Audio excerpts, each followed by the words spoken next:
प्रणाम गुरुदेव। प्रणाम गुरु परब्रह्म। गुरुजी, मेरा एक प्रश्न है आपसे कि मोह को लेकर कि ये मोह क्या है गुरुदेव? जब भी हम अपने पुराने मकान को किसी मजबूरीवश छोड़ते हैं तो उस मकान के प्रति काफी मोह होता है गुरुदेव। और जब भी हम अपने बीवी बच्चों को छोड़कर विदेश जाते हैं काम करने के लिए, पैसे कमाने के लिए, तो भी अपने बीवी बच्चों के लिए बहुत मोह होता है। और जब भी कोई अपना घर का कोई सदस्य जब भी गुजर जाता है तो उसके प्रति भी बहुत मोह होता है गुरुदेव। और मैंने सुना है कि जब शरीर से जब भी आत्मा जब भी निकल जाती है तो एक मोह के कारण वो आत्मा भी शरीर के आसपास ही घूमती है गुरुदेव। और अपने गुरु के प्रति भी बहुत मोह होता है और आंखों से आंसू चलने लगते हैं गुरुदेव। मेरा प्रश्न है गुरुदेव कि ये मोह क्या है गुरुदेव? ये इतना प्रबल क्यों है गुरुदेव? क्या गहन ध्यान साधना से मोह को दूर किया जा सकता है गुरुदेव? क्या एक बुद्ध पुरुष को मोह नहीं होता गुरुदेव? कृपया गुरुदेव मेरे प्रश्न का मार्गदर्शन करें गुरुदेव, कृपा करें गुरुदेव। प्रणाम आपको। प्रणाम आपको और प्रणाम आप सभी को। मोह क्या होता है? मोह क्या होता है उसको समझेंगे। मोह क्या होता है तो ये समझना जरूरी है कि मोह का जन्म कहां से होता है, इसको समझना जरूरी है। क्योंकि जिसकी मृत्यु के बारे में हमें जानना है और जिससे मुक्त होना है उसकी जन्म स्थान को जानना जरूरी है, तभी हम मुक्त हो पाएंगे। यदि हमें लगे कि इस पेड़ को सुखा देना है, एक पेड़ है उदाहरण के तौर पे, और उसे सुखाकर उस जगह से हटा देना है, और हम पेड़ के पत्ते तोड़ते रहे और कुछ दिन बाद सारे पत्ते पेड़ के तोड़ दें, हम बड़े खुश होंगे कि अब पेड़ सूख जाएगा। मगर कुछ ही दिन बाद फिर पेड़ में पत्ते आ जाएंगे। पत्ते तोड़े हैं हमने, पेड़ नहीं तोड़ा। फिर बुद्धि कहेगी पेड़ ही तोड़ दो, फिर हम पेड़ काट देंगे जमीन से। मगर कुछ समय बाद फिर वो दोबारा पेड़ उग जाएगा, क्योंकि हम जड़ तक नहीं पहुंच पाए। और यदि हम पेड़ की जड़ ही काट दें तो पेड़ कुछ ना कर पाएगा। मोह की जड़ में जाना पड़ेगा कि मोह पैदा कहां से हुआ। किसी भी अनजान चीज के प्रति, किसी भी अनजान व्यक्ति के प्रति आपको कभी मोह पैदा नहीं हो सकता। ध्यान रखना। चाइना में एक बहुत सुंदर मकान बना हुआ है जिसकी कीमत कई करोड़ रुपए है।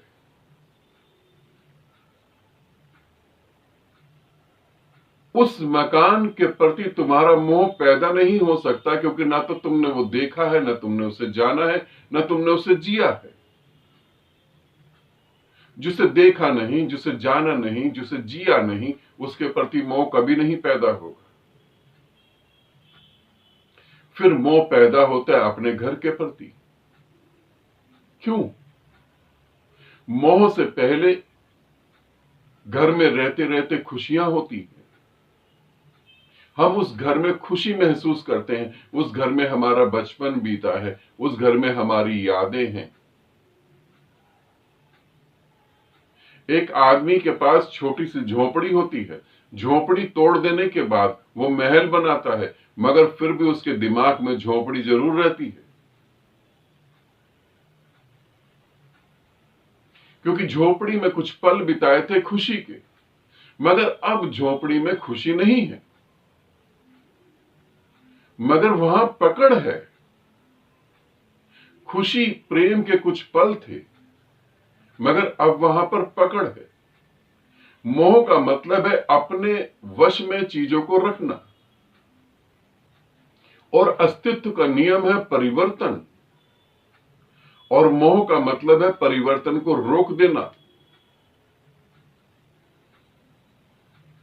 मोह पैदा होता है जहां तुम्हें खुशी मिलती है, जहां से तुम्हें प्रेम होता है, और धीरे धीरे प्रेम मर जाता है, खुशियां भी मर जाती हैं, मगर दिमाग में तुम्हारे बैठा रहता है वो सब कुछ। बाहरी संसार जैसा है वैसा तुम देख नहीं रहे हो। बाहरी संसार पर तुम अपनी कल्पनाएं थोप कर उसे देखते हो, तब मोह पैदा होता है। तुम्हारा भीतर एक काल्पनिक संसार है। आज घर जर्जर हो गया है, घर खराब हो गया है, बदलने की हालत में है, मगर तुम्हें उस जर्जर मकान में अपना पुराना घर दिखाई दे रहा है, जो बिल्कुल ठीक है। तुम्हें उस पुराने घर में वो खुशियां दिखाई दे रही हैं जो बीत गई हैं, जो जी चुके हो, जिनका अब कोई अस्तित्व नहीं, सिर्फ वो तुम्हारे दिमाग में मात्र कल्पना है और कोई अस्तित्व नहीं है। जहां हो वहां पैसा नहीं कमा पा रहे, इसीलिए कहीं बाहर जाना है, वो भी एक जरूरत है। फिर पत्नी से, फिर बच्चों से, परिवार से मोह है। अब वो मोह, क्योंकि वहां भी प्रेम था, अब प्रेम वहां अब भी हो सकता है, मगर कारण पैसे की भी जरूरत है। फिर वहां जाओगे तो मोह पैदा होगा, होगा ही होगा। और ध्यान रखना, पत्नी बच्चे बहुत अच्छे लगते हैं जब तुम अपने देश को छोड़ के दूसरे देश में पैसा कमाने जाते हो। बड़ी याद आती है, बहुत अच्छी अच्छी बातें उनकी याद आती है, बहुत कुछ होता है। तुम हर चीज पॉजिटिव सोचते हो, वो होती तो ऐसा करती, वो होती तो ये कहती, वो होती तो ऐसा कर देती, वो होती तो मेरे लिए ये करती, बच्चे होते तो ये करते और वो करते। मगर तुम याद करो वो दिन जब तुम इनके साथ रहते थे, तब लड़ते भी थे, गुस्सा भी करते थे, गुस्से में खाना भी नहीं खाते थे, बहुत सारी बातें होती थी, मगर दूरी के कारण तुम्हें मोह दिखाई देने लगता है। पास आते हो तो वो खत्म हो जाता है। और तुम कह रहे हो जब किसी प्रियजन की मृत्यु हो जाती, जब हमारी मृत्यु होती है तो हमें दुनिया की तो बात छोड़ दो, अपने शरीर से इतना मोह होता है कि हम उसे त्यागना नहीं चाहते हैं। चाहे उसमें पस पड़ जाए, चाहे वो सड़ रहा हो, चाहे उसमें कीड़े पड़ जाएं, चाहे वो चलने लायक नहीं है, बात करने लायक नहीं है, आंख से दिखना बंद हो गया, फिर भी हमारा मोह उसमें रहता है। क्यों रहता है? क्योंकि उम्मीद है कि ये कल ठीक हो जाएगा और यहां से सुख मिलेगा।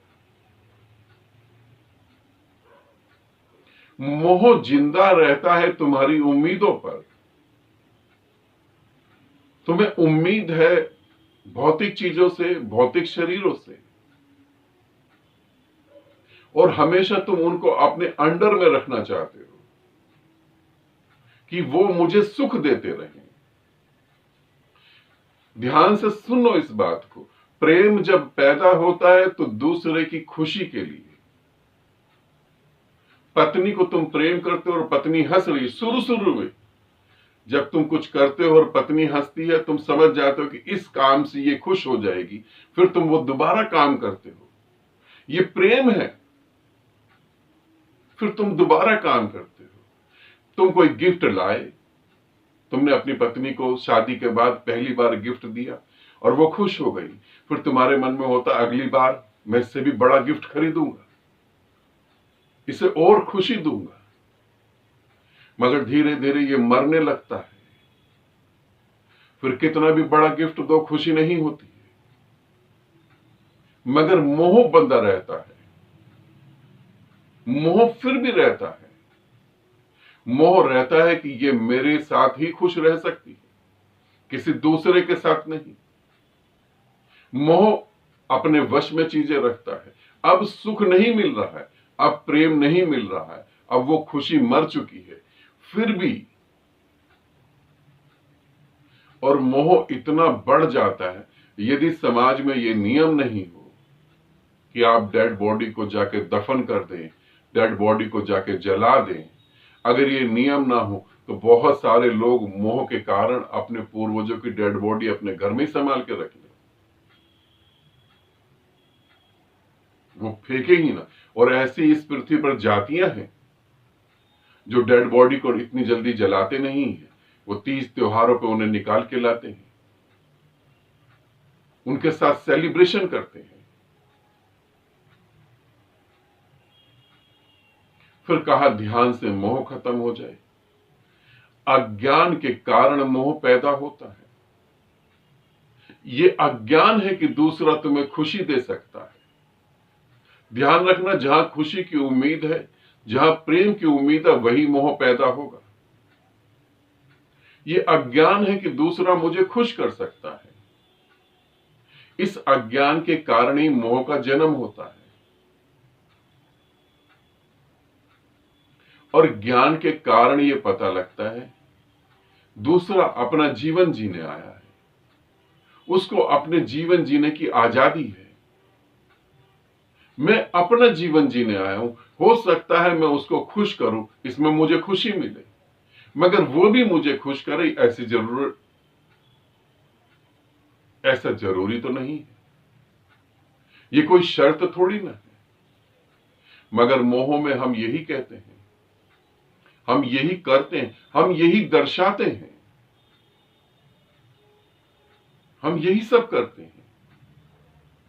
अज्ञान के कारण मोह का जन्म होता है, ज्ञान के कारण प्रेम का जन्म होता है। प्रेम है अपने प्रेमी, अपने प्रेमिका की खुशी। मोह है उससे खुश सुख पाने की इच्छा, उससे प्रेम पाने की इच्छा। प्रेम है उसे खुश रखने की इच्छा। फिर ध्यान से ये चीजें खत्म हो जाती हैं। ध्यान से तुम्हें ज्ञान आता है, समझ पैदा होती है,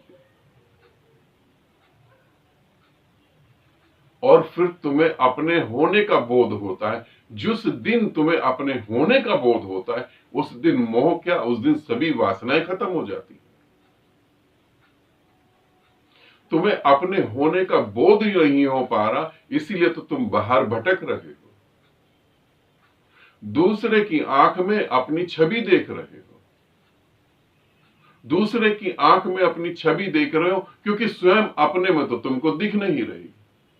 जिसे स्वयं अपने में छवि दिख गई अपनी, तो वो दूसरे में क्यों देखेगा। ध्यान का अर्थ है अपने में सुख, अपने में आनंद। जिसे अपने में आनंद आ रहा है, जिसे अपने में खुशी आ रही है, वो दूसरे के मोह में कैसे पड़ेगा। ना वो दूसरे के मोह में पड़ेगा और ना ही दूसरे को मोह में डालने देगा। वो ये भी कहेगा कि तुम मेरे मोह में नहीं पड़ो, नहीं तो दुख पाओगे, क्योंकि मोह है अज्ञान। फिर तुमने पूछा क्या बुद्ध पुरुषों को भी मोह होता है? सही सही बताऊं तो बुद्ध पुरुष होके ही तुम जान पाओगे। बुद्ध पुरुष को प्रेम होता है, मोह नहीं होता है। बुद्ध पुरुष कभी भी तुमसे उम्मीद नहीं करता है कि तुम ये कार्य करोगे ही करोगे। वो प्रेम करता है। बुद्ध पुरुष कभी नहीं कहता कि मुझे छोड़कर किसी गुरु के पास जाओगे तो तुम्हारा विनाश हो जाएगा। बुद्ध पुरुष कहता है कि जहां तुमको अच्छा लगे वहां तुम जाओ। बुद्ध पुरुष कहता है कि मेरे प्रेम को तुम रोक ना पाओगे, क्योंकि ये तो मेरा है। तुम भले ही कहो कि नहीं नहीं, अरे मैं कर रहा हूं, मेरी मौज इसमें, मगर वो मोह में नहीं होता, वो प्रेम और करुणा में होता है।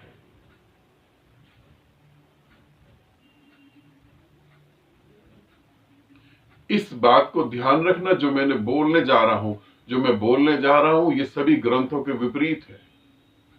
ये तुम्हारे सभी संतों के भी विपरीत है। तुम्हारे सभी संत तो नहीं कह सकता उन्हें, क्योंकि संत होगा तो वैसा कहेगा नहीं। तुम्हारे सभी ग्रंथ और सभी जितने भी हैं ये लोग ये कहते हैं मोह खत्म होगा तो मुक्ति मिलेगी।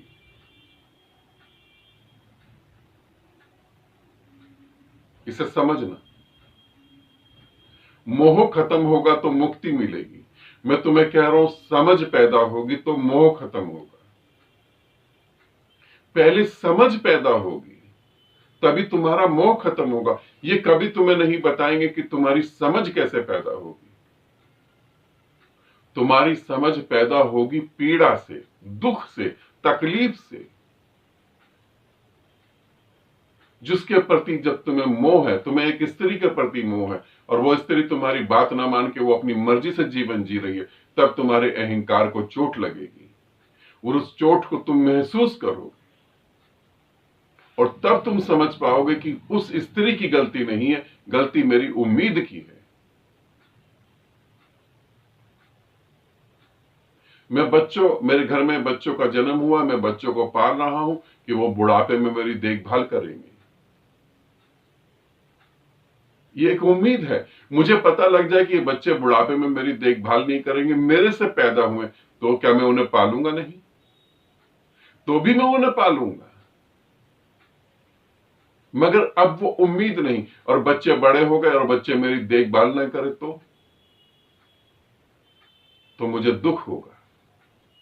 और यदि मैं थोड़ी सी भी होश में हूं तो मैं अब इस बात को समझूंगा, बच्चे मुझे दुख नहीं दे रहे, वो उम्मीद मुझे दुख दे रही है जो मैंने बच्चों से बांधी थी।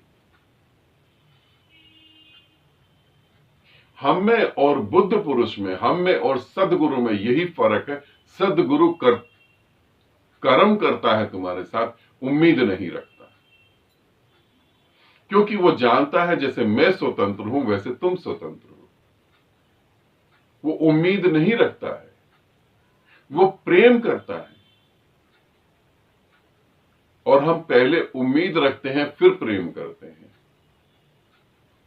दोनों में बहुत बड़ा फर्क है। मोह दुखदाई है, जिसके प्रति है वो भी और जो मोह में पड़ा है वो भी।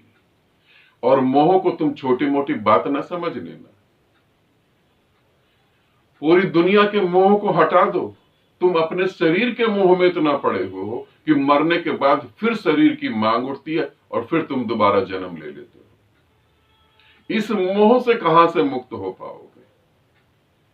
तुम अपने शरीर के प्रति मोह में हो। शरीर मर जाता है, आत्मा उस शरीर के चारों तरफ घूमती रहती है, कैसे मैं दोबारा प्रवेश करूं? मोह के कारण। यदि मोह ही नहीं हो शरीर का तो आत्मा वहां कहां? निराकार में लीन हो जाएगी। बुद्ध पुरुष निराकार में लीन हो गया, मगर तुम्हारी आत्मा भटकती रहेगी अज्ञान के कारण कि शरीर मर चुका है, फिर भी मैं कहीं से प्रवेश कर जाऊं। और जब देखेंगी कि शरीर जल गया है, शरीर को दफन कर दिया, अब कोई उपाय नहीं है, फिर वो दोबारा पैदा होने की कोशिश करेगी और दोबारा पैदा होगी, मोह के कारण ही। यदि मोह को समझ गए और साधना में उतर गए, साधना में उतरोगे तभी समझोगे। और तुम लाख साधना में उतर जाओ, जब तक सदगुरु तुम्हारे साथ नहीं होगा तब तक तुम इसे नहीं समझोगे। मैं जो समझा रहा हूं तुम्हें लग रहा है कि तुम्हें बहुत समझ आ गई है, मैं तुम्हें यह हकीकत बता रहा हूं। मैं जो तुम्हें समझा रहा हूं तुम्हें लग रहा है बहुत समझ आ गई है, मगर इतनी समझ से भी तुम मोह से पार नहीं हो सकते। यदि यह बौद्धिक स्तर की समझ से कोई मोह से पार होता तो तुम ग्रंथ पढ़ के भी मोह से पार हो जाते। ऐसा कोई इस पृथ्वी पर हिंदू नहीं है जिसने गीता ना पढ़ी हो, जिसने गीता के बारे में मोह को नहीं पढ़ा हो, जो मोह से पीड़ित ना हुआ हो।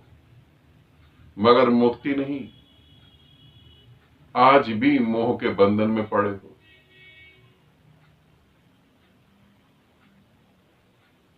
मुक्ति के लिए तो